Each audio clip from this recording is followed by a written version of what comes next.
Bonjour, bonjour, bonsoir, salam alaikum. Palma munga foli ba bela jele au fin fait avec ensuite wakati na ka boka vidéo chronique dro bon je sais pas trop ni connexion quand même parce que il a essayé de me connecter ça mais ça me montre que la connexion elle est faible. Donc si la connexion elle est toujours bonne, vous me faites signe et sinon c'est pas grave. Parce que mes déplacements dans mes routes là, la connexion elle est vraiment faible quoi. Donc apparaît avec un signe Ranako, la connexion elle est un peu faible. Je vois mon petit frère Magassa. Comment vas-tu? Tu vas bien? Voilà. Bon, et quand faut y droit kunu. Bon, nous déplacera kana. C'est des taxis et alliés ka invitation. Bon. Entre parenthèses, c'est des taxis ka wole kana ou ka carte récupérer. Donc folie bi au bela jele ka fo awye au merci au niche au yerayi. Parce que kunu franchement an ma digina ko jama mi bese o jama nana el dug anga folie bi franchement jama nana kaye flé kaye kumene yere de bolo wallahi anga tien fo e francis muso amba fo parce que nera kuma blanc kuna ka foko muso be na ka chaya ni tukala parce que assurance de décès mi fora carte la muso chama de nana demba ya tigi do yu sigi ko miri ka foko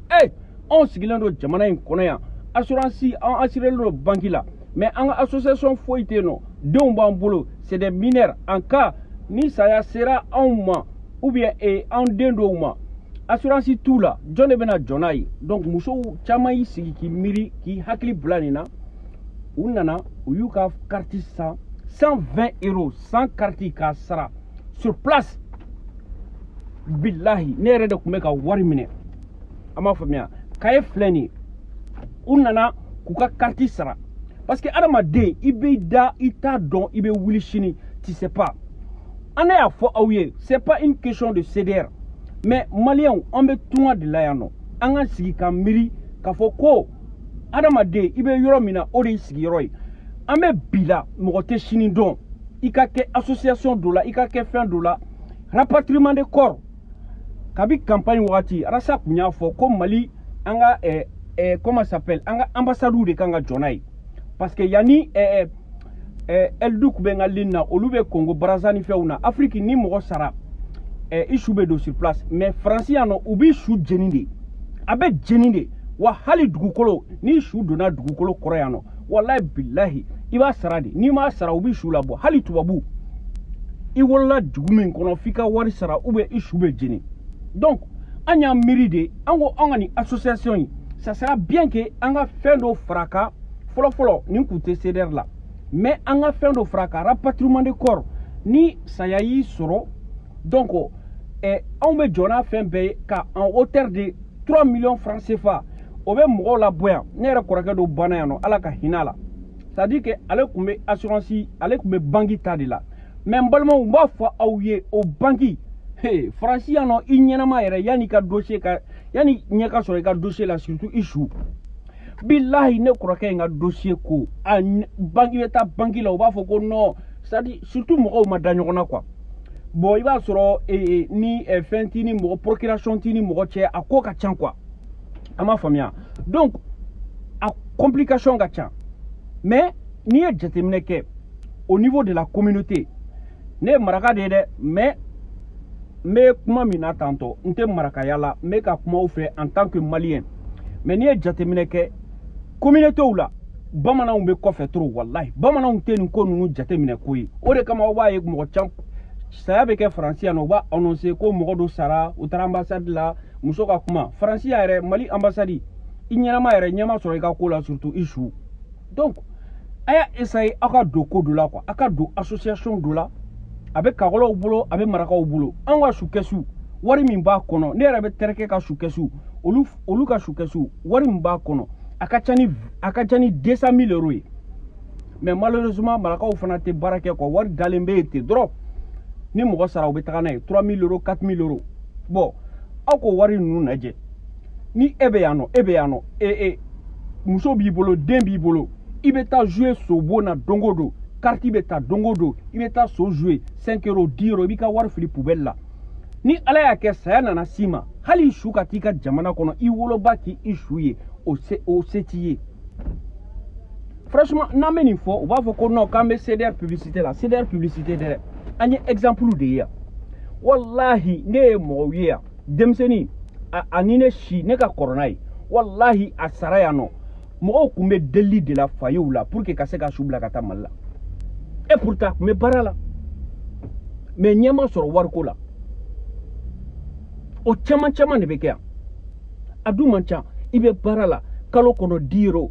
foyer dɔw yɛrɛ la a wari man ca a tɛ tɛmɛ 40 euros kan san bɛɛ 50 euros mais u b'a jate minɛ pour que k'a nɔgɔya anw ta n'i donna la sisan nɔ i bɛ c'est à dire que san t'a la quoi dɔw bɛ yen nɔ an ka village dɔw yɛrɛ an ka village ta ye min ye i nana jamana in kɔnɔ san min na o de bɛ jate n'a y'a sɔrɔ e nana Faransi san 5 i b'a ta fo kɔfɛ de i bɛ sɔrɔ k'o san 5 in san o san i bɛ ka 40 euros sara dɔw ta ye 60 euros ye ça dépend mais par contre an ye yɔrɔ dɔ fɔ ka préciser n'a y'a sɔrɔ e bɛna don anw ta la o y'a sɔrɔ e bɛ yɔrɔ wɛrɛ problème t'a la ni ala y'a kɛ saya y'i sɔrɔ yan nɔ anw bɛ warijɛ de ta k'a d'i ma o 3 millions o kan ka bɛn 4500 euros ma CDR taxe ye ali ye u b'o ta k'o di ka mɔgɔw ma en cas ni saya fana y'i sɔrɔ Afrique ni saya y'i sɔrɔ Afrique CFA million 1 bɛ ci ka mɔgɔw ma bɛɛ b'a dɔn Afrique saya bɛ komi sisan kɔɲɔ de n'i ka mɔgɔ sara dɔrɔn village kɔnɔ mɔgɔw u bɛɛ bɛ na dɔw bɛ na dumuni na kalo dɔw bɛ na kalo kelen dɔw bɛ na tile 15 tellement que dɛsɛ bɛ yen nɔ dɔw yɛrɛ bɛ na u tɛ taga a bɛ k'i ma problème ye donc an y'a miiri nin bɛɛ de ma an ko bon an ka association komi saya bɛɛ balo bɛɛ est ce que an tɛ nin fana ta ka intégrer an ka ko la donc o hukumu de kɔnɔ an y'a miiri an y'an sigi bureau kɔnɔ an réfléchira an ko an bɛ nin kɛ o CFA million 1 ne taara vacances la hadamaden mɔgɔninfin i bɛ bi dɔn i tɛ sini dɔn e taara vacances la Afrique saya nana s'i ma yen nɔ million 1 a ka ca a ka dɔgɔn mais a bɛ dɔ bɔ dépense la bon denw fana b'i bolo yan denbatigi de y'i ye bon i denw parce que an y'a fɔ famille la faut que an k'o yɔrɔ préciser ni den sera san 18 ma dɔrɔn o tɛ jate a la tuguni ni den ye san 18 sɔrɔ 18 ans o tɛ jate mais i muso ni denw u bɛɛ b'a la k'a fɔ aw ye kunun mɔgɔ minnu y'u inscrit n'a y'a sɔrɔ denbatigi de y'aw ye a y'a préciser k'a fɔ ko aw ka famille an n'aw ka famille de don mais an t'a kɛ ten dɛ papier de bɛ k'a bɛɛ la k'a fɔ wa n kɔrɔkɛ den ou bien n kɔrɔmuso den an b'o ta parce que africain filɛ nin ko ɲagami ɲagami ka d'anw ye o t'a la dɛ i bɛ na n'i ka livret de famille de ye an b'a intégrer ka dossier la parce que farafin filɛ nin ye n'an donna ko ko la an b'a essayer ka a kɛ intérêt la ko de ye o de y'an bila kɔfɛ ne donna la n ye san joli kɛ sa ma sa o tɛ dɛ mɔgɔ si tɛ ala deli saya la mais an ye nin intégrer la de CDR fɛn de don mais an y'a intégrer la i bɛ association dɔ la en cas ni problème y'i sɔrɔ association bɛ jɔ n'i ka ko ye o fana de b'a la an y'o de intégrer la Faransi yan anw bɛ yan nɔ san joli kuma o kuma aw b'a mɛn san o san aw b'a mɛn u bɛ ka bila WhatsApp groupe kan nin sara dɛ maliyɛn de don dɛ u y'a ka passeport ye dɛ a bɛ nin village la a bɛ nin village la taga yɔrɔ tɛ sɔrɔ a la an y'o de fɔ a ye Faransi hali su wari de bɛ sara la hali n'i ye Faransɛ ye i su a bɛ jeni de u b'a don furu kɔnɔ i b'a fɔ ko i su bɛ don furu kɔnɔ i bɛ don dɔrɔn même pas 30 secondes i mugu bɛ bɔ u b'i ka mugu in de ta k'a di ka mɔgɔw ma ni mɔgɔ ma sɔrɔ i la fana i bɛ fili aw ni ala cɛ kana tunga la san joli n'a fɔra ko ni ala y'a kɛ i sara ne filɛ nin ye bilahi yɛrɛ fɔ tɛ ne bɛ CDR ta la an ka village fana ta n b'o la mais m'a fɔ n ko n bɛ village ta la n tɛ don nin na non ni ko ye ne sɔrɔ bi ne min bɛ kuma la bi moi je ne suis pas parfait ala bɛ se k'a kɛ saya bɛ se ka ne sɔrɔ mais o b'a di n ka denbaya ma denmisɛnnin joli bɛ ka sa saya b'an kɔ de koyi k'a fɔ ko wayi i ba bɛ sa i fa bɛ sa o tɛ saya la dɛ saya an bɛ ɲɔgɔn kɔkɔ de bilaɲɛ b'i kɔ saya ye o de diɲɛlatigɛ ye o de donc kunu ne satisfaira parce que n y'a ye Faransi musow wallahi non an k'an ka foli lase Faransi musow ma muso dama min wulila ka taga muso dɔ yɛrɛ taara n'a den ye k'a ka carte bleue bɔ k'a sara ko a n'a den 3 u mɔgɔ 4 k'u bɛɛ inscrit a yɛrɛ y'i sigi k'i miiri ne ye nin wagati in bɛɛ kɛ n tɛ foyi la ni nin kun ye ne sɔrɔ Fransi y'a yɛrɛ kuma bɛɛ problème de bɛ mɔgɔw da la don o don i ka wari de bɛ ci Afrique ni kɔɲɔ parce que aw b'a dɔn Afrique baara tɛ yen olu ka baara don o don kɔɲɔ bɛ yen denwuli bɛ yen sumu bɛ yen don o don u b'i wele wele ko nin problème bɛ yen nɔ ni africain yɛrɛ y'i wele problème wa hali n'i ye wari ci ka taga hali k'i wele k'a f'i ye ko n ye wari sɔrɔ u t'a kɛ u b'a fɔ u b'i bipe de hali ne dɔgɔnin bɛ wari caman kuma dɔ la pour que c'est à dire que n'a ma wari sɔrɔ kɔdi dɔ de b'u bolo n'a ma wari sɔrɔ dɔrɔn a b'i wele mais n'a y'a sɔrɔ c'est fini n ka téléphone de kun tiɲɛna dɛ n ka whatsapp tɛ ka sɔn dɛ a donna ta bɔra ta parce que olu sigilen don Afrique bɛna Afrique fɔ ye il faut que an ka hakili to an yɛrɛ la an kana ɲinɛ an somɔgɔw kɔ ça c'est vrai an ka hakili to an yɛrɛ la parce que Afrique sigilen don Mali yɛrɛ spécialement Mali sigilen don mun de kan kɔɲɔ denwuli seliba seli fitini voilà ni problème dɔrɔn ni kɔɲɔ wulila Mali kɔnɔ Fransikaw tɛ lafiya u bɛ taa bazin taw de la fɛn bɛɛ mondial bɛ fo baara mondial mɔgɔw t'u sigi jeunesse la an ka réfléchir an bɛ se ka mun de kɛ on va créer un emploi an bɛ se ka nin kɛ an bɛ nin kɛ an ka société kɔnɔ mais non an ka réflexion tɛ bolo kan an ka réflexion bɛ boli mun kan n somɔgɔ dɔ bɛ Faransi n fa bɛ Faransi ceci cela a ye taa marakadugu ninnu na ye i bɛ taa sɔrɔ cɛ dɔw bɛ yan nɔ u bɛ foyer la denkɛ 7 b'u bolo mais 10 heures bɛ sɔrɔ u dalen don parce que k'u fa bɛ Faransi u ye o ye u bɛ weleli la ko 10 heures ni 10 heures ni 10 heures ni tile bɛ ɲini ka na u kunpɛrɛn faut à un moment donné il faut que an ka wuli de an ka hakili dayɛlɛ an ka ko dɔ kɛ quoi n'i y'a ye bi in na CDR bɛ niveau min na an m'a fɔ ko anw dɔrɔn dɛ parce que n'i ye CDR tɔgɔ fɔ a bɛ mɔgɔ caman choquer a bɛ mɔgɔ caman fɛn kunun aw kun ka taa salle kɔnɔ parce que n'o y'o de fɔ aw ye anw ye vidéo maniw de ye hadamaden jɛ o jɛ mɔgɔ ɲuman b'a la mɔgɔ lankolon b'a la n'i taara Amsardine na i bɛ mɔgɔ ɲɛnamaw sɔrɔ n'i taara Mamu Diko ka fɛn na i bɛ mɔgɔ ɲumanw sɔrɔ i bɛ mɔgɔ lankolonw sɔrɔ a la o ye diɲɛ jɛ bɛɛ de ye mais mɔgɔw de b'u sigi ninnu ye dangadenw de ye ninnu tɛ mɔgɔkɔrɔba bonya ninnu tɛ mɔgɔkɔrɔba bonya an y'o de fɔ aw ye jɛ kɔnɔ ninnu mɔgɔ minnu y'u sigi k'a fɔ ko an k'an sigi an ka nin ko in bila sen na aw kan k'a dɔn hakilimaw bɛ jɛ la hakilintaw fana bɛ jɛ la mais adamaden i bɛ positif de ta négatif hali ne bɛ ka kuma minnu fɔ aw ye ta ne ka kuma ɲɛnamaw a y'o ta aw ka baara kɛ n'olu ye minnu man ɲi a y'o ta k'u fili poubelle la diɲɛlatigɛ bɛ ta de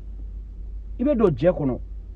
sababu ye diɲɛlatigɛ ye sababu de i bɛ don jɛ kɔnɔ i b'a sɔrɔ i ni mɔgɔ dɔw bɛ yen nɔ aw kun tilenna ye kelen ye i bɛ don mɔgɔ dɔw bɛ yen nɔ aw kun tilenna tɛ kelen ye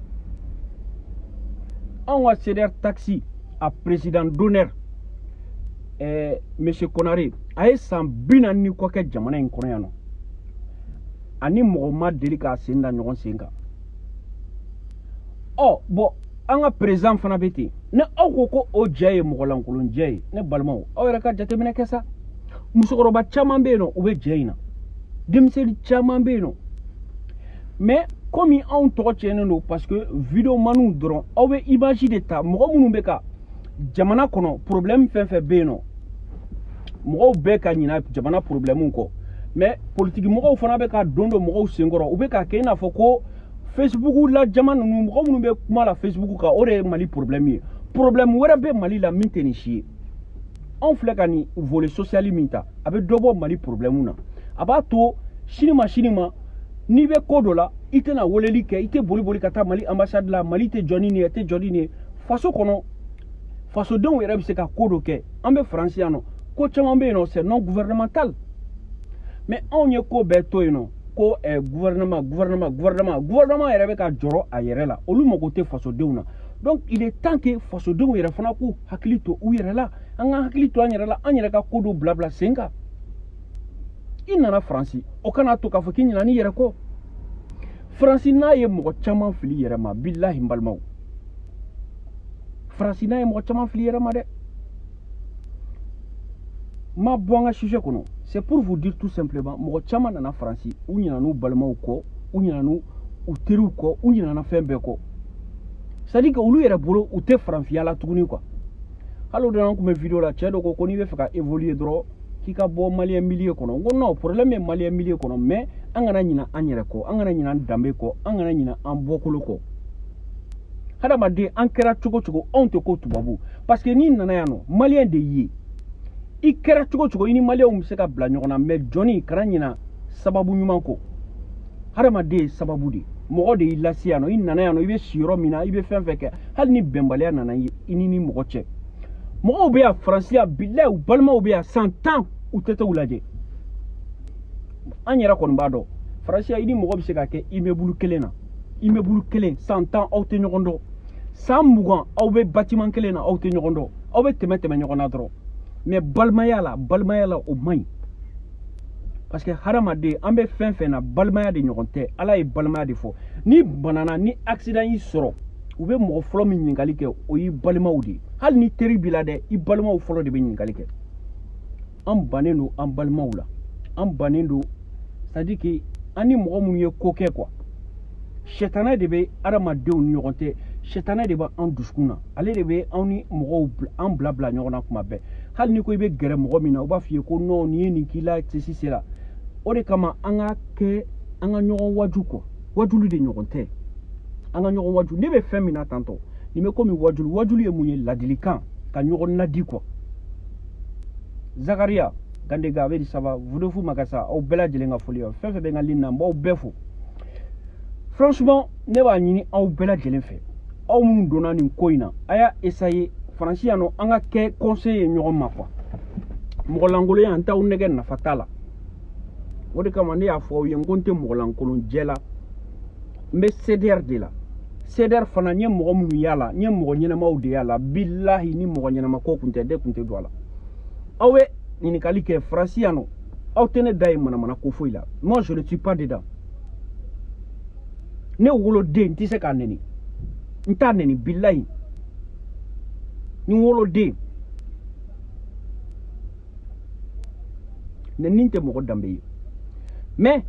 comme u y'a fɔ ni mɔgɔ min y'i nɛni n'i ye fɛ k'i ta sara la o y'i ka droit de ye mais k'a fɔ aw ye dɔrɔn nin yɔrɔnin na kunun n tilalen réunion na an bɔlen n taara n ko n bɔra n y'a essayer parce que n y'a essayer ka explication di mɔgɔ dɔw ma n ko wayi an bɔra CDR ka réunion na dɔw y'a reproche kɛ Arasibaci la Arasibaci de bɛ ka denmisɛnninw tiɲɛ Arasibaci de bɛ ka nin kɛ dɔw ko Arasibaci de kɛra sababu ye ni a y'a ɲɛ yɛlɛ mais sisan nɔ a bɛ ka kɛ sababu ye ka denmisɛnninw tiɲɛ n ko ok ni Arasibaci kɛra sababu ye ka aw ɲɛ yɛlɛ o ye sababu ɲuman ye fɔlɔ yɛrɛ bon aw ɲɛ yɛlɛnen kɔ aw fana tɛ kɛ sababu ye ka mɔgɔ wɛrɛ ɲɛw yɛlɛ wa o le kɛ aw ka sigi don o don ko Arasibaci de ye nin kɛ Arasibaci ye nin kɛ aw yɛrɛ tɛ se ka wuli ka ko dɔ kɛ Arasibaci ye sira yira aw la ni ala y'a kɛ hali Arasibaci an ka kɛ Arasibaci man ɲi sa pourquoi an yɛrɛ tɛ se ka tila an yɛrɛ tɛ fara ka Arasibaci dilan k'a ɲɛ o le kɛ an ka bɔ don o don ka Arasibaci tiɲɛ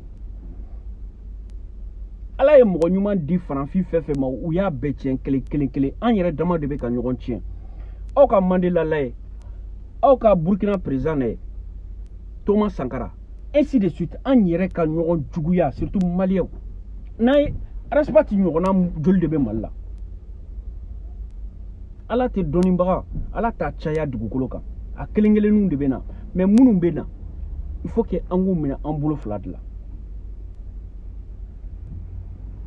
ko n'i y'a mɛn ko jɔnni kunnandi i k'a fɔ sababu ɲuman anw fɛn fɛn filɛ réseaux sociaux kan mɔgɔ fɛn fɛn bɛ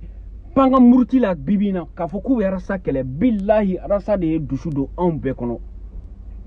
dɔw b'a fɔ ko Arasa de ye anw tiɲɛ ne bɛ ka kuma min fɔ est ce que ne ni Arasa kumana wa yanni n ka sigi réseau in kan n'a ka di n ye kuma min ka di n kan c'est à dire que kuma min ka di n ye n b'a fɔ mais sini ma ni justice ye ɲininka est ce que u bɛ na Arasa de wele k'a lasigi u bɛ ne de wele i ye mun fɔ i ye mun fɔ donc an ka fara ka galon ta ka da an mɔgɔ ɲɔgɔnw na quoi ka mɔgɔw mankutu tiɲɛ surtout minnu bɛ k'a fɔ wallahi billahi men kali masa la masa min ka bon ka kalili ma n'aw ma sabali aw bɛ ko ye aw ɲɛ la diɲɛlatigɛ in kɔnɔ komi n ka bon aw yɛrɛ ma minnu bɛ k'a fɔ ko walasa binna walimusow kan a ye nin kɛ a ye nin kɛ a ye nin kɛ a ye sabali aw delila k'a ye kabi kɛlɛ in daminɛna ani bi cɛ muso jumɛn de delila k'a fɔ a da la k'a fɔ ko walasa cɛw de b'a fɔ don o don muso jumɛn de delila k'a fɔ a yɛrɛ da la muso ka wuli k'a fɔ ko wayi ko walasa binna ne kan ko a ye ɲini a y'a fɔ n ye ala ni kira kama kɛlɛ in daminɛnen ni bi cɛ muso jumɛn de delila ka bɔ ko walasa ye nin kɛ n na cɛw de bɛ k'a fɔ don o don karisa muso a binna karisa muso kan n'a binna mɔgɔ muso kan a ye taa plainte déposer a kan c'est très simple alasa ko k'ale bɛ faso ko kɛlɛ de la muso taara ka plateau la ko walasa fa ye ko dɔ k'a la a ko ni fa ye ko k'i la taa plainte déposer n fa kan mais maliyɛnw u m'o kuma u m'o ta dɛ u m'o kuma in ta k'a jɛnsɛn u ye infiltré ta cogo min na comme Idrisi Kolibo u ye infiltré ta k'a jɛnsɛn cogo min na u m'o kuma in ta ka jɛnsɛn dɛ u y'o kuma in kɛ i b'a fɔ ko tɛ mɔgɔ min b'a fɔ ko taa plainte déposer n fa kan Mali la ministre den a y'a tigi bɔ ka yira n na a y'a bɔ ka yira n na o kuma in fɔra yan maliyɛn denw bɛɛ y'a mɛn mais a ma publier page kan a ma publier a ko muso k'a ka plateau la a ko n'a y'a sɔrɔ ne fa de ye ko k'i la ni ne Arasa yɛrɛ ye ko k'i la taa plainte déposer n kan Arasa ye jɔn ye n'a fɔ n'a tɛ se ka plainte ni plainte tɛ se ka déposer a kan jɔn don ni plainte tɛ se ka déposer a kan c'est un malien comme nous o de kɛ an ka temps perdu an yɛrɛ ka dogo don Arasa y'a don ta a y'a bɔ ta o don yɛrɛ dɔ tun bɛ manamana kan fɔ la ko Arasa taara i furakɛ ko ne y'a sɔrɔ a kan ka se ka bɔ ka kuma dɔw fɔ hali n'a kɛra audio ye ça veut dire que e yɛrɛ tɛ den ɲɛnama ye o i yɛrɛ tɛ bɔ ka fɛnw kɛ mɔgɔw bɛ wuli don o don Arasa kan ka nin kɛ Arasa kan ka nin kɛ aw yɛrɛ ka wuli ka ko dɔ kɛ sa cɛ ye sira yira an na a y'an bambu an ko non fo k'an jaso an ko ka tila ka 60 don an da kɔnɔ maliyɛnw an tɛ sabali sa an ka sabali sa an ka hakili sɔrɔ wallahi trop c'est trop trop c'est trop donc laɲini ye mun ye k'a fɔ aw ye encore une fois a y'a ɲini anw filɛ ka nin ko min kɛ ni association in bɛɛ ka ɲini i ka don ko dɔ la n'o ye sukɛsi ye an bɛ tunga de la dɛ an bɛ tunga de la aw minnu bɛ Afrique ne yɛrɛ dɔgɔnin dɔw bɛ yan bilahi n tɛ dogo aw la u t'a la n ye ko sugu bɛɛ kɛ barantanya tɛ waritanya tɛ mais u bolo ko olu tɛ sa u bolo denmisɛnniya b'u la u sa wagati ma se u t'a la dɛ ne yɛrɛ min bɛ k'a fɔ a ye ne ka famille mɔgɔ dɔw bɛ yen nɔ u t'a la mais n ye kuma sugu bɛɛ f'u ye a sɛbɛn n ye k'a sara mais n bɛ fɛ ka hakili de yir'u la k'a fɔ ko aw yɛrɛ k'aw miiri aw ka nin kɛ quoi parce que hadamaden n'i y'i sigi k'i miiri i denmisɛnnin t'i ye tuguni quoi o de kama n kun bɛ n ka kuma kɔnɔ n y'a fɔ aw ye mɔgɔ minnu b'a la ko Arasa de bɛ ka denmisɛnninw tiɲɛ sisi la non fa t'anw na lagalagatɔ t'an ye o ni Arasa ko anw kelen kelen fɛn fɛn ma sisan k'an k'an ka baara bila k'an ka taa Mali la an tɛ taga o non an tɛ taga donc k'a fɔ a ye encore une fois ko mɔgɔ fɛn fɛn n'i bɛ se ka mɔgɔ ladi parce que ladili yɛrɛ ye saraka dɔ ye n'i bɛ se ka mɔgɔ ladi a ka intégrer nin ko ninnu na c'est très très important que ça soit CDR Taxi et Alio que ça soit CDR Gadjagao, que ça soit une autre association qui s'occupe du rapatriement du corps, même si tu es inscrit à la banque, c'est très très important, rapatriement du corps, à intégrer à Koula. Parce que nous, quand on est jeune, on se croit immortel.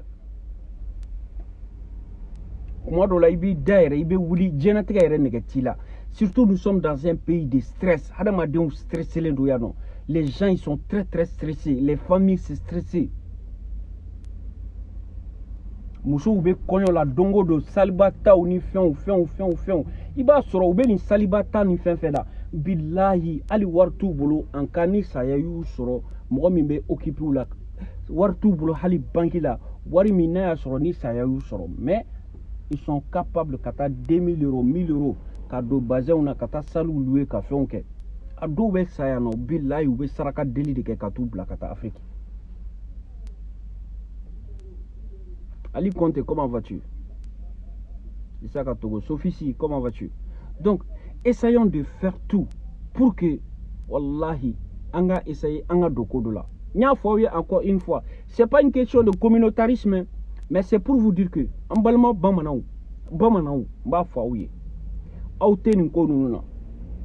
mɔgɔw b'a fɔ ko marakaw bɛnnen don kuma bɛɛ parce que marakaw y'a essayer ka ko dɔ sigi sen kan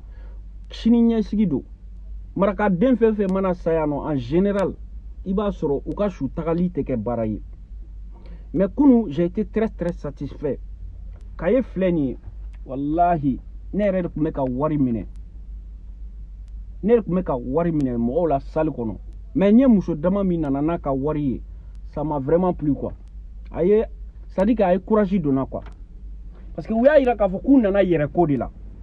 mɔgɔ ko tɛ u nana yɛrɛ ko de la parce que nin ye faso ko de ye grosse pointure comment vas-tu Idriss Kam u nana yɛrɛ ko de la parce que n'an ko ko mɔgɔw kana dɔw bolo u nana CDR ko de la non i mana CDR i nana i yɛrɛ ko de la parce que e bɛ ka dɔrɔmɛ kelen min bɔ ko k'a don faso la k'a don i ka famille na i k'a dɔn k'a fɔ ko i yɛrɛ ka déplacement de don minnu bɛ k'a fɔ kunu ne yɛrɛ ye kuma dɔw mɛn ko he u bɛ ka u nɛgɛn de k'a ka wari don parce que n'a ye jateminɛ kɛ n balimaw farafin an farafinw je suis désolé de le dire nous les noirs an bɛ se tiɲɛni de la an tɛ se ɲɛni na c'est à dire que ko min bɛ ɲɛ an t'a essayer k'o kɛ quoi e sigilen don e ma don foyi la e ma se ka foyi kɛ mɔgɔw wulila k'u ka ko kɛ e bɛ tila k'a fɔ k'i b'olu tiɲɛ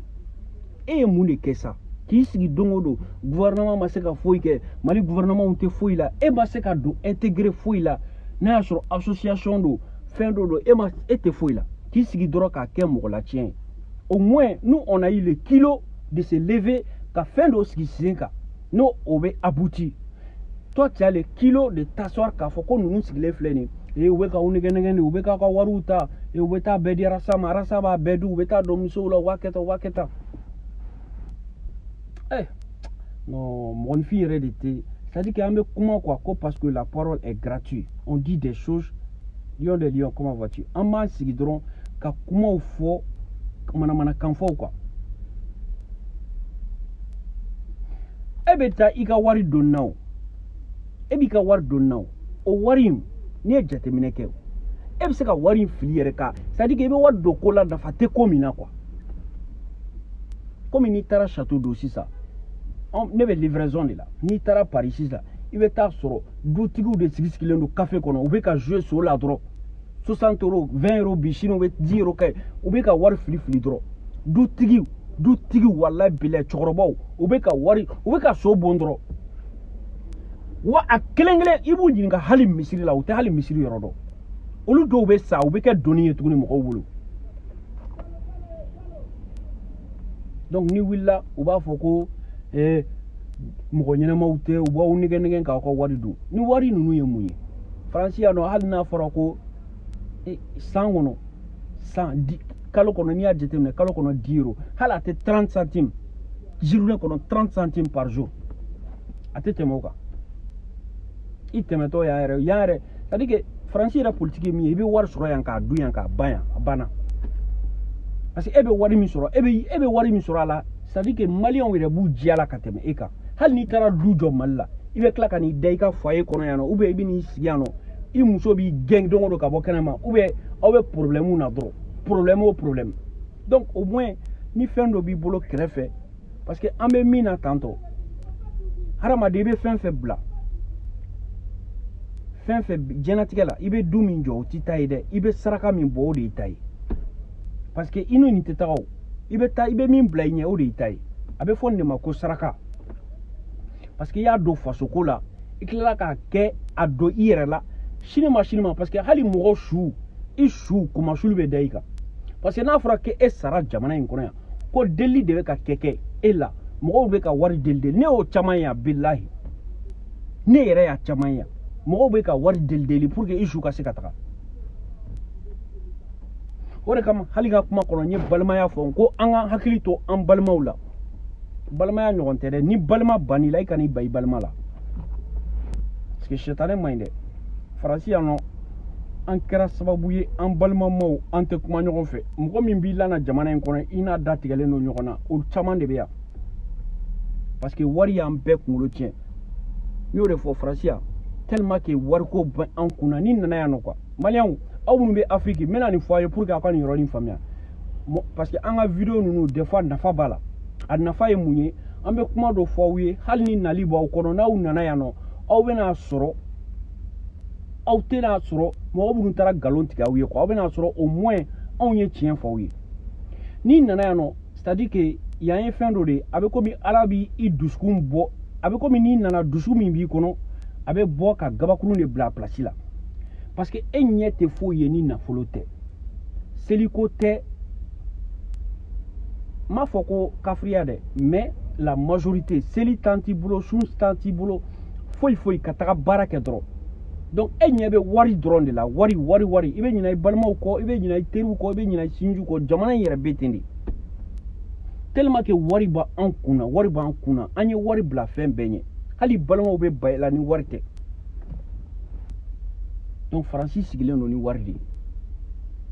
mɔgɔw ko wari dɔrɔn wari ka taa baara kɛ dɔrɔn ka wari kɛ wari sɔrɔ afiriki i fa b'i kɛrɛfɛ i ba b'i kɛrɛfɛ i denmisɛnnin teriw b'i kɛrɛfɛ hali n'i ma wari sɔrɔ au moins c'est à dire que fɛn dɔw bɛ yen nɔ olu bɛ ka afirikɛnw bɛ ka minnu sigilen don afiriki olu bɛ ka ɲɛ bɛ anw fɛ ko anw bɛ Europe yan ko anw bɛ diɲɛlatigɛ fɛn bɛɛ b'anw bolo anw fana fɛn dɔw bɛ yan nɔ o tɛ anw bolo mun de tɛ anw bolo anw filɛ nin an t'an baw ye an t'an kɔrɔkɛw ye an t'an denmisɛnnin teriw ye an bɛ yan ten dɔrɔn wari in bɛna mun de kɛ i bɛ wari sɔrɔ i t'i diya yɛrɛ i bɛ wari sɔrɔ i t'i diya bilahi i t'i diya parce que diya ye mun ye hadamadenya tɛ nafolo ye o c'est vrai que nafolo c'est important mais faransiya nɔ an ye wari bila fɛn bɛɛ ɲɛ n bɛ du jɔ dogo do rêve kura de bɛ la rêve kura n ye nin mobili san n bɛna du dɔ jɔ yan n bɛ yan nɔ i bɛ téléphone ci la dɔrɔn i ka diɲɛlatigɛ bɛɛ banna c'est à dire que yan de i bɛ san 10 kɛ dɔ b'i ɲininka k'i nana don jumɛn i yɛrɛ sigilen de i bɛ sɔrɔ ka i miiri k'a fɔ i ye cɛ ja ne mɛnna yan dɛ i bɛ san 10 kɛ i tɛ ɲɛ c'est à dire que i bɛ ɲinɛ i yɛrɛ kɔ parce que afiriki mɔgɔw bɛ don de jate yan an bɛ kalo de jate an ka kalo jate ye mun ye c'est à dire que i nana yan nɔ i ye kalo kelen kɛ parce que kalo de e bɛ sara kalo i bɛ sara n'i ka nin kalo in jigira wari mana jigin ko le 5 ou bien le 15 i hakili bɛ le 15 kura wɛrɛ de la donc don fɛn fɛn bɛ tɛmɛ olu bɛ kɛ i b'a fɔ ko don passew de e ɲɛna i hakili bɛ kalo kura de la dɔrɔn kalo kura donc an ka essayer mɔgɔ minnu bɛ afiriki an ka réalité yira u la quoi an ka réalité yira u la an kana nkalon tigɛ u ye an kana na rêve dɔ feere u ma rêve min c'est à dire que rêve kolon quoi ne bɛ tɛmɛ faranfinw na fɔlɔ ne filɛ nin dépôt dɔ la yan nɔ faranfinw de jɔjɔlen filɛ de baara ɲini na surakaw b'u ta kuma dɔ la u bɛ t'u utiliser journée bɛɛ kɔnɔ u bɛ 20 € d'u ma ou bien 5 € ou bien 10 €. Wallahi ne ye petini dɔ tun bɛ baara la petini ye semaine kelen de kɛ baara la cɛ ye 50 € de d'a ma ka tila ka mun fɔ a ye ko 50 € ko i b'a dɔn ko nin ye joli afiriki parce que caman bɛ siran ko papier t'u bolo u bɛ polisiw wele ka u bila u la alors que u ka droit de don ne ma da la ni mɔgɔ yɛrɛ fana sɛgɛnnen don diɲɛlatigɛ la ka fara sisan papier o bɔ i bɛ wuli sɔgɔma i bɛ taga i kɔnɔ gannen don i t'a dɔn n'i bɛ segin yɛrɛ ni contrôle bin'i kan o de kama nin bɛɛ ye ko dɔ ye k'a fɔ an ka essayons de nous intégrer ka don ko dɔw la quoi ka assurance dɔ kɛ an yɛrɛ la ça c'est une assurance c'est une sécurité i bɛ don nin ko ninnu na la sécurité c'est quoi mɔgɔ t'a fɔ ko non ko n tɛ sécurité bila n ka da la parce que zone tɛ na ni zone nana don min na ça sera trop tard faransi sigilen don ni assurance de ni sécurité fana ye o sécurité in u b'a fɔ o de ma ko sécurité sociale mɔgɔw de bɛ wari bɔ k'a bila ni problème y'i sɔrɔ n'i taara chômage la n'i ye nin kɛ o sécurité sociale in kafu b'o de la fɛn bɛɛ b'o de la wariw bɛ bɔ o de la k'a bila mais Afrique nous on n'a pas cette sécurité là hali n'a bɛ yen nɔ a bilalen don mɔgɔ damadɔninw de ye faamaw ni fonctionnaires a banna donc an yɛrɛ damaw fana an ka essayer an ka sécurité dɔ bila en place au cas où ni problème y'an sɔrɔ o sécurité in bɛ jɔ ni anw ye mais an kana bila an kunna ko non n bɛ ka wari sara problème ma sɔrɔ mɔgɔ si tɛ ala deli problème k'i sɔrɔ i bɛ mobili min kɔnɔ i bɛ assurance k'a la pourquoi parce que ça c'est une sécurité c'est une assurance i bɛ assurance k'a la mun na en cas d'accident assurance de bɛ jɔ n'a ye e tɛ foyi kɛ o cas de ye nin ye c'est des taxis alliés filɛ ka o cas dɔ de kɛ nin ye sisan en cas d'accident e tɛ foyi kɛ mɔgɔw de bɛ jɔ n'a ye denmisɛnnin caman bɛ yan nɔ jamana in kɔnɔ hali u bɛ mobili boli assurance t'a la u caman bɛ kaso la parce que kuma kɛr'u fɛ ka dɛsɛ a ye assurance dɔ kɛ aw yɛrɛ la hali n'aw ye papier sɔrɔ denmisɛnnin yɛrɛ tɛ cɛkɔrɔba caman b'a kɛ a faransi yan bilahi ni assurance t'i la n'i ye accident kɛ yan i bɛ san 20 kɛ i tɛ bɔ a problème na donc balimaw donc voilà au conseil damadɔni de tun bɛ n bolo kunun an ye wari sɔrɔ an ma tɛmɛ heure 2 kan mais à peu près an ye min sɔrɔ ni ma fili bɛrɛ t'a 2000 € jɛ o ye kunun dɔrɔn ye ani demandiw bɛ sen na denbadiw bɛ sen na ka na tuguni o hukumu kɔnɔ arasa kun ye ekɔliso dɔ kun nana ko école parrainage n b'o yɔrɔnin fana souligner calcul nana bɛn à peu près 6000 € ma CDR Madiga CDR Gajaga comité 3 CDR taxi allié comité CDR Franci u ye jateminɛ kɛ a kan ka bɛn à peu près mɔgɔ kelen comité o comité 1000 à peu près 1500 € à peu près donc an nana jateminɛ kɛ ni mɔgɔ kelen o kelen i bɛ comité fɛn fɛn la bɛɛ mana 20 ou 20 € o de bɛ bɛn denmisɛnnin kelen parrainage ma n'i ye 20 € sara a bɛ komi i y'i jɔ ni denmisɛnnin kelen ka école sara ye donc bɛɛ ka essayer minnu bɛ Afrique an kan t'olu ma dɛ minnu bɛ Faransi 20 € ka denmisɛnnin kelen ka kalan ka kɛ sababu ye ka denmisɛnnin ka kalan ka kɛ sababu ye ka mɔgɔ dɔ ka diɲɛlatigɛ lataga ɲɛ ala b'a sara i denw ye dɛ ne min filɛ nin ye kunun ne ye n ka wari bɛɛ sara mais mɔgɔw ka fɛnw tɛ kelen caman bɛ yan nɔ u tɛ baara la mais ŋaniya ɲuman yɛrɛ ka ɲi hali ka ci ka mɔgɔw ka video partager ni se t'i ye o bɛɛ ye saraka dɔ ye ka video in ka partager k'a lase mɔgɔ wɛrɛ ma o bɛɛ ye ɲumanya dɔ ye parce que a se t'e ye e ye video partager k'a di mɔgɔ dɔw ma a se b'o ye o bɛna video in mɛn o bɛna ne wele Bata bon n'i ka nin video in mɛn n'o caman kɛra n'i ka nin video in mɛn n bɛ fɛ ka participer n b'a kɛ cogo jumɛn kunun mɔgɔ caman nana dɔw nana ne sababuya la dɔw nana video mani wɛrɛw sababuya la ainsi de suite donc an b'an bolo di ɲɔgɔn ma de an bɛ ɲɔgɔn dɛmɛ dɔɔni de diɲɛlatigɛ bɛ ten an bɛɛ ka essayons d'être positif an kana sigi négativité la kuma bɛɛ ka kɛ sabotage ye ninnu tɛ mɔgɔ ɲɛnamaw ye n'an ka denw do duwawudenw tɛ a donna ta a bɔra ta c'est à dire que ka kojugu ta ka ɲɔgɔn sɛgɛrɛ dɔrɔn an ka essayer an ka kuma ɲumanw ta an ka jugumanw to yen n y'o de fɔ a ye n ko hali denmisɛnnin minnu bɛ nɛni na réseaux sociaux kan c'est à dire que n'an tɛ se ka ko wɛrɛ kɛ an ka essayer k'u redresser n'an tɛ se an kana essayer k'u danga quoi danga man ɲi dɛ ne tɛ mɔgɔ danga c'est à dire que ni éducation ratera dɔrɔn foyi tɛ ɲɛ diɲɛlatigɛ kɔnɔ n'i y'a ye aw sigilen don ka ne lamɛn ala ni une bonne éducation ni ne kun ye sigi sisan nɔ ka kabi n ka video yi daminɛ ni fɛnw cɛ k'a kɛ nɛni ye sisan b'a sɔrɔ aw bɛɛ taara aw ka ci la parce que aw b'a fɔ aw tɛna aw sigi ka ne lamɛn ne bɛna sigi k'a kɛ nɛni ye manamanakan fɔ masanɛ ni fɛnw parce que mɔgɔ dɔw fana bɛ yen o de ka di olu ye c'est à dire que n'u y'i ye kuma ɲuman la u t'i ka video partager dɛ mais ni don o don i donna manamanakan fɔ la i b'a ye i bɛ c'est à dire que i ka nombre bɛ multiplier de mɔgɔ min b'i lajɛ i b'a ye a bɛ yɛlɛ yɛlɛ de f'i yɛrɛ dabali bɛ ban parce que o de kama an y'o fɔ a ye mɔgɔ fɛn fɛn b'an ka video partager a bɛɛ t'an nin ye dɛ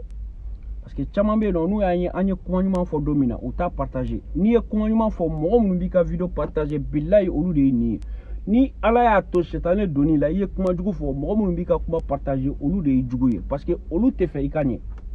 n'i ye mɔgɔ ye kuma jugu la kana ka video partager surtout n'a bɛ ka mɔgɔ baden parce que i b'a bila i kunna ne de ba kun nɛnna i kun t'a kɛ donc réseaux sociaux nana sisan nɔ a bɛ ka kɛ sababu ye ka denmisɛnninw ka éducation rater quoi moi-même je suis jeune mais n b'a fɔ alhamdulilayi parce que moi j'ai une éducation qui ne me permet pas de faire certaines choses. Donc, on a essayé, future génération, on a que sababouye kolu fana tiye quoi. Parce que, avec comme arasa flene ni jatemine ke sa arasa yi sigide ki miri Mandela ye munke ne fana bise ka ke Mandela nyogona ye chugo jume. Demseni wore fana bise ka de la ye ne bise ka ke bata nyogona ye chugo jume video ke la ka kuma nyuma fo ka mo la sensibiliser. Parce que ne fana ye sigide ne fe se ka ke arasa nyogona ye chugo jume ka se ka kuma nyuma fo ka mo waju fasoko la ku ka dura wirula.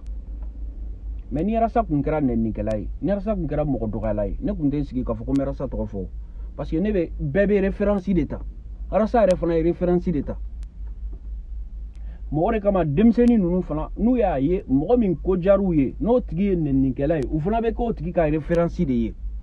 parce que adamaden bɛɛ bɛ référence de ɲini mɔgɔ si mana diɲɛ na k'a fɔ ko i ni dɔnniya dɔ nana i bɛ ka dɔnniya ɲini diɲɛ in de kɔnɔ i b'i ka référence ɲini diɲɛ in de kɔnɔ basketkɛlaw bɛ ten ballontannabaw bɛ ten Michael Jackson fana ye mɔgɔ dɔ de lajɛ dɔ n'a diyara ye a kɛra ten tɔ ballontannaw bɛ ten dɔw b'a ye Ronaldo ye a bɛ dusu don a kɔnɔ a fana bɛ fɛ ka kɛ Ronaldo ɲɔgɔnna ye don o don a bɛ wuli ka taa entraînement na i bɛ alimamiba dɔ ye a bɛ wajulu la don o don i fana bɛ fɛ ka k'a ɲɔgɔnna ye don o don i bɛ wuli i bɛ taa kuranɛ kalan i bɛ fɛnw kɛ i bɛ kɛ mɔgɔ ɲuman ye an ka référence ɲuman ta an ka référence juguw bila an kɔfɛ an ka référence juguw bila an kɔfɛ o de kama kɛlɛ kɔnɔ ne tɛ don manamana c'est-à-dire que n ka essayer arasa tɛ mɔgɔ jaabi cogo min n fana ka kɛ ten quoi n bɛ arasa défend dɛ ni arasa dɔgɔya n bɛ bɔ ka arasa défend mais n t'a défend ni fanɛni n t'a défend ni banɛni parce que n m'a yɛrɛ ye o sira kan o de kama n fana b'a essayer ka taga ten donc ni mɔgɔ min ni aw nɛnina an b'a ɲini aw fɛ u bɛɛ k'aw bolo da aw dusu kan aw ka mun aw ɲɛda la parce que an kuntigi Muhammad sallallahu alaihi wa sallam kisi ni nɛɛma b'a ma n'i y'a ye bɛɛ bɛ k'a tɔgɔ fɔ bi ko wɛrɛ tɛ dɛ a ka muɲu n'a ka sabali de don mɔgɔw ye ko sugu bɛɛ k'a la a y'a mun a ɲɛda la o barika de b'a kɔ hali ni tubabuw tɛ silamɛya fɛ kira tɔgɔ bɛ fɔ bɛɛ ka jamana kɔnɔ kira tɔgɔ tɛ Muhamɛd min bɛ Muhamɛd ka diɲɛnatigɛ in kɔnɔ non o tɛ yen hali ni tɛ silamɛya fɛ kira tɔgɔ bɛ tɔgɔ bɛɛ ɲɛ kisi ni nɛɛma b'a ma donc kɛlɛ in kɔnɔ an ka miiri kira ma Muhammad sallallahu alaihi wa sallam an ka miiri rasta ma an ka mɔgɔlankolonw an k'u bila an kɔfɛ u bɛ ka kuma fɛn fɛn fɔ a binna walimuso kan dɛ a y'a don ta a y'a bɔ ta don o don dɔ de bɛ ka fara cɛ ka ko kan don o don dɔ de bɛ ka fara kan donc anw yɛrɛ de bɛ ka mɔgɔlankolonw valoriser wallahi anw de bɛ ka valeur dɔn mɔgɔlankolonw na billahi n b'o fɔ aw ye dɛ anw de bɛ ka valeur dɔn mɔgɔlankolonw na hali kunun taara salle kɔnɔ musokɔrɔba fɛn fɛn gɛrɛla na u ye nin kuma kelen de fɔ n ye a ye mɔgɔlankolonw to yen a ye mɔgɔlankolonw to yen a ye taa ka sira fɛ parce que a bɛ komi nin fana bɛ ka kɛ sababu de ye ni olu fana ni gɛrɛla mɔgɔ ɲɛnama na ni mɔgɔ ɲɛnama y'i da don mɔgɔlankolon da la a bɛ komi valeur bɛ don a la dɔɔnin quoi essayons de laisser an ka mɔgɔlankolonw bɔ an ka ko la quoi donc balimaw n bɛ aw bila yan nɔ n b'aw fo ka waleɲuman dɔn donc k'a fɔ aw ye encore ni ala sɔnna an bɛna essayer ka nin ɲɔgɔnna wɛrɛ organiser ka mɔgɔw wele ka adresse di aw ma tuguni pour que aw bɛ se ka n'aw ka participation sara parce que voilà n y'o de fɔ a ye sont toujours positifs parce que bi mɔgɔ tɛ dɛsɛ kuma la bi mɔgɔ tɛ dɛsɛ ko la u bɛ essayer ka kojugu de ta dɔrɔn k'a a fɛn fɛn donc an ka essayer an ka mɔgɔlankolonya dabila ko tunga tɛ danbe dɔn mais a bɛ den ɲumanw dɔn kunu mɔgɔ minnu tun bɛ yen nɔ wallahi den ɲumanw de tun bɛ yen minnu fana c'est à dire que minnu ma temps sɔrɔ ka taga an b'a dɔn k'a fɔ ko den ɲuman de y'u fana ye mais ni ala sɔnna u bɛ se donc voilà aw bɛɛ ka essayer aw ka don ko dɔ la tunga tɛ danbe dɔn dɛ mais a bɛ den ɲumanw dɔn den ɲumanw ka ca farasi dɛ mais den lankolonw fana bɛ yen nɔ o kɔrɔ tɛ ko n'i ma don CDR taxi la k'i tɛ den ɲuman ye dɛ non ko an n'a kɔrɔ de bɛ ɲɔgɔn na donc an ye mɔgɔ dɔw fo o kɔrɔ tɛ k'an ye mɔgɔ dɔw lagosi non parce que maliyɛn filɛ nin ye i bɛ kuma fɛn fɛn o b'a essayer k'a lagosi mɔgɔ minnu taara an ka ko la an y'olu fo k'u waleɲuman dɔn mais o kɔrɔ tɛ ko minnu ka taa k'an y'olu lagosi. Donc très très attention. Donc balimaw o de kama kuma ka gɛlɛn quoi, kuma ka gɛlɛn, vidéo kɛ ka gɛlɛn, mais n'i bɛ ka vidéo kɛ idée minnu b'i kunna n'i m'i cogo dɔn i kana na fɔbali fɔ quoi, c'est pas facile. Donc Lamine Sissoko n ka foli b'i ye, Moussa Sy, mon frère Ali Konte, Lamine Koulibaly, Koulibalakaw aw bɛɛ lajɛlen ka foli b'i ye, Dawuda Doumbia, voilà, grosse pointure a kɛra fama ye, Sali Sako, Guidado, aw bɛɛ lajɛlen ka foli b'i ye, Abdoulaye Kebe.